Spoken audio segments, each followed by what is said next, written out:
Apa yang Yesus lakukan di perkemahan dan di pelataran, sebenarnya dia lakukan untuk setiap manusia yang pernah hidup di planet bumi ini. Apakah setiap orang akan selamat? Berilah kepada Tuhan kemuliaan namanya. Sujudlah kepada Tuhan dengan berhiaskan kekudusan.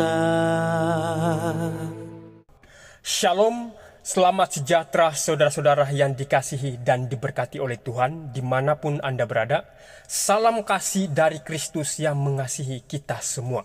Kita bersyukur kepada Tuhan atas sukacita yang boleh kita nikmati pada kesempatan ini, untuk sekali lagi sama-sama mempelajari firman Tuhan. Kristus telah menembus kita dari kutuk hukum Taurat dengan jalan menjadi kutuk karena kita. Sebab ada tertulis, terkutuklah orang yang digantung pada kayu salib. Saudara-saudara, kita dapat melihat berulang kali, baik dalam perjanjian lama maupun perjanjian baru, semuanya menyampaikan hal yang sama, yaitu merujuk kepada pekerjaan Yesus di pelataran. Lalu, di manakah pelataran itu? Pelataran itu berada di dalam bait suci. Yesus datang untuk mati bagi dosa-dosa kita setelah dia hidup di perkemahan bersama kita sebagai domba yang sempurna. Mari kita lihat pada orang Israel di padang gurun. Jika mereka hendak mencari domba untuk dikorbankan, di manakah mereka akan mendapatkannya? Apakah domba itu sudah berada di pelataran atau sudah tersedia di dalam bait suci? Tentu tidak, saudara. Domba itu awalnya ada di perkemahan bersama-sama dengan umat. Barulah kemudian domba itu dibawa masuk ke bait suci, ke pelataran untuk upacara korban. Benar kan? Apakah saudara dapat melihat alur ceritanya? Dimulai dari perkemahan, kemudian bergerak masuk ke dalam bait suci. Harap saudara mengerti maksud ini ya. Jadi, Yesus datang sebagai manusia dan dia harus berada di perkemahan terlebih dahulu. Mengapa? Karena domba itu ada di perkemahan. Itulah sebabnya dalam Yohanes 1 ayat 14 tertulis, firman itu telah menjadi manusia dan diam di mana? Diam di antara kita. Jadi, Yesus menjalani sebuah kehidupan yang sempurna di perkemahan sebelum dia masuk ke pelataran. Dan ketika masuk ke pelataran, dia menjadi apa? Menjadi korban. Apakah ini jelas, saudara? Dan yang luar biasa, dia sendiri yang mempersembahkan pengorbanannya itu, saudara. Sekarang saya ingin menekankan satu poin yang penting, supaya kita benar-benar jelas, saudara. Perhatikan baik-baik.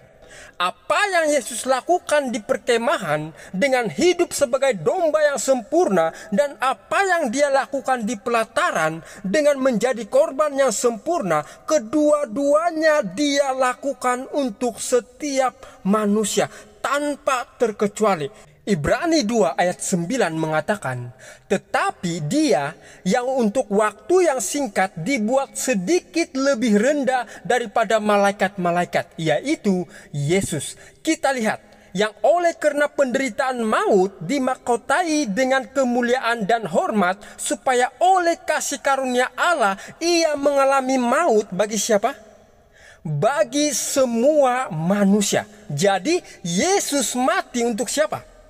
Yesus mati untuk semua orang tanpa terkecuali. Dia tidak memandang gender, tidak memandang agama, tidak memandang suku, dan tidak memandang latar belakang apapun. Dia lakukan semua itu untuk semua manusia. Perhatikan pernyataan yang sama dalam 1 Timotius 2 ayat 6. Alkitab berkata, yang telah menyerahkan dirinya sebagai tebusan bagi siapa? Bagi semua manusia. Itu kesaksian pada waktu yang ditentukan. Sekarang mari kita masuk ke dalam 1 Yohanes 2 ayat 1 dan 2. Dan perhatikan baik-baik apa yang dilakukan oleh Yesus. Anak-anakku, hal-hal ini kutuliskan kepada kamu supaya kamu jangan berbuat dosa. Namun jika seorang berbuat dosa, kita mempunyai seorang pengantara pada Bapa, yaitu siapa? Yaitu Yesus Kristus yang adil. Perhatikan ayat 2-nya. Dan ia adalah pendamaian. Untuk apa pendamainya? Untuk segala dosa kita. Dan Yesus adalah pendamainya untuk dosa kita. Perhatikan kelanjutannya. Dan bukan untuk dosa kita saja, kata Alkitab, tetapi juga untuk siapa? Untuk dosa seluruh dunia. Mengingat ayat ini saudara, inilah ayat yang telah mengubah hidup saya. Ayat inilah yang membuat saya berpindah ke gereja lain. Dulunya saya berasal dari latar belakang kepercayaan Katolik. Tetapi setelah saya membaca ayat ini, terutama bagian yang berkata, hanya seorang saja pengantara kepada Bapa, tidak ada yang lain, bukan imam, bukan padri, bukan Bonda Maria, dan bukan juga wakil-wakil rohani yang lain. Alkitab dengan jelas mengatakan, hanya satu pengantara kepada Bapa, yaitu Yesus Kristus. Amin. Itulah kesaksian hidup saya. Jadi kita lanjut saudara. Mungkin saudara akan bertanya begini. Kalau kehidupan Yesus yang sempurna di perkemahan dan kematiannya sebagai domba yang sempurna di pelataran untuk semua orang di planet bumi ini, berarti setiap orang akan selamat dong? Apakah setiap orang akan selamat? Tidak saudara.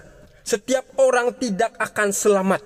Perhatikan salah satu ayat Alkitab yang paling terkenal, yang sering kita dengar. Tetapi sayangnya, masih banyak yang belum benar-benar memahaminya. Mari kita lihat.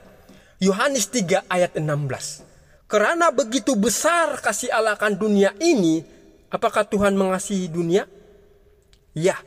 Makanya Yesus mati dan menghidupkan kehidupan yang sempurna untuk seluruh manusia. Tetapi perhatikan baik-baik bagian selanjutnya. Sehingga ia telah mengaruniakan anaknya yang tunggal, supaya setiap orang yang apa? Setiap orang yang percaya kepadanya tidak binasa, melainkan beroleh hidup yang kekal. Apakah Allah Bapa memberikan Yesus kepada seluruh dunia? Ya, Dia berikan Yesus untuk semua. Tapi sekarang pertanyaannya, siapa yang benar-benar mendapat manfaat dari apa yang Yesus lakukan? Apakah semua orang mendapat manfaat itu? Tidak. Hanya mereka yang percaya di dalam Dia saja yang dapat manfaat dari apa yang Yesus lakukan. Saya ingin mengajak kita melihat konteks cerita ini, supaya kita benar-benar dapat mengerti maknanya. Dalam konteks Yohanes 3 ayat 16, kalau kita baca seluruh pasalnya, kita akan lihat bahwa Yesus sedang berbicara dengan siapa? Dengan Nikodemus kan? Dan dalam perbualan itu, Yesus menyebut tentang ular yang ditinggikan di padang gurun. Mari kita lihat, saudara. Yohanes 3 ayat 14. Dan sama seperti Musa meninggikan ular di padang gurun, demikian juga anak manusia harus ditinggikan. Sekarang saya minta saudara perhatikan baik-baik, karena ini sangat penting. Ketika orang Israel dipatuk ular di padang gurun, kita tahu cerita itu. Dan mereka mulai sekarat karena racun ular itu. Benar kan? Apakah cukup hanya dengan meninggikan ular tembaga di padang gurun? Tidak. Kenapa tidak cukup? Karena ada satu hal yang harus dilakukan oleh setiap orang secara pribadi. Ya, mereka harus memandang ular yang ditinggikan itu secara individu, secara pribadi. Barulah mereka akan menerima manfaatnya dan disembuhkan. Apakah saudara mengerti tahap ini? Artinya apa? Tidak cukup hanya Yesus mati saja. Lalu apa yang harus kita perbuat? Apa yang harus dilakukan oleh mereka yang ingin mendapatkan manfaat dari kematian Yesus?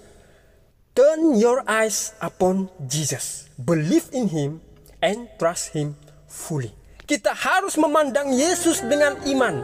Barulah kita akan menerima apa? Menerima manfaat dari kematian Yesus itu sendiri. Sampai jumpa di pelajaran berikutnya. Tuhan Yesus memberkati kita semua. Amin.